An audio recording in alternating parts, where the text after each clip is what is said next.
He exuded the pleasant yeasty smell of decadence, and was dressed in the style of the Romantic poets. Emerald green velvet jacket over a white voluminous shirt, no luggage. He pulled his hat down over his eyes and was asleep in a trice. An older gentleman then arrived in the compartment and spent an inordinate amount of time settling his bag into the luggage rack, removing his coat and hat and making himself comfortable on the bench opposite me. He has infused the tiny space with the acrid odour of French cigarettes, undercut by a cloying eau de cologne. He offered some pleasantries, and I apologised for being English. But now, despite my ignoring him as I write, he watches me with a suggestive smile, as though he finds me mildly amusing.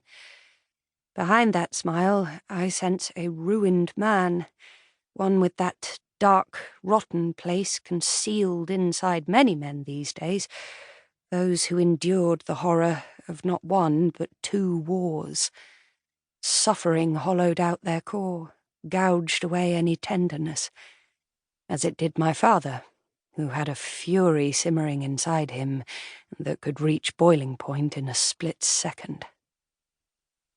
Dear departed father, difficult as he was, impossible as he could be, in the right frame of mind he could be witty and clever and excellent company. He read widely and voraciously and was deeply knowledgeable. In earlier days, and especially when it was just the 2 of us throughout the war, we had many pleasant evenings in front of the fire. His mood mellowed by alcohol, he talked to me about politics, history, literature, philosophy. We discussed a great many things over his last years. The only taboo subject was that of mother. But enough about father. If the only thing I achieve with this venture is to crawl out from under his shadow, that would be a marvellous thing in itself. I have been instructed to wait in the lobby of the Carlton Hotel in Cannes, where my new employer's driver will collect me. However, when I arrived this evening and saw how impossibly grand it is, I decided to park myself on my suitcase on the pavement outside. Then, realising I was conspicuous in my shabby tweed coat, I began to worry that I might be mistaken for a refugee from some impoverished Eastern European country. On top of that, there was a salty wind gusting off the bay, so I have now relocated to an armchair in the lobby and probably look quite important, scribbling in my notebook.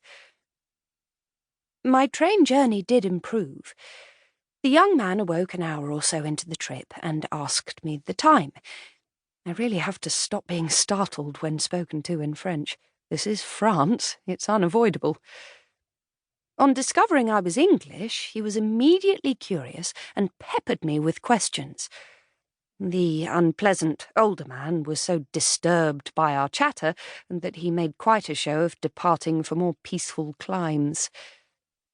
The young man, Alexander, also from London, had gone to Paris for a party and was now on his way home to Cannes. I am not normally in the habit of conversing with strange men, but there was something kindly about him, a depth beyond his years, and, despite his bohemian bravado, a curious vulnerability. He was terribly impressed at me resigning my position after 17 years in the civil service for a short-term post in the south of France. The need for honesty led me to disclose that, far from being one of those intrepid, independent women who welcomes challenge and seeks adventure, my best strengths are procrastination and obstacle enumeration. His laughter is the bubbling, infectious variety that encouraged me to make further self-deprecating observations and feel rather witty. We talked all the way to Cannes, and although he revealed little detail about himself, I found myself chatting with him as though we were already friends. He asked me what possessed me to make the rash decision to leave my job for this little jaunt, and I explained it was because of Colleen and my dear little...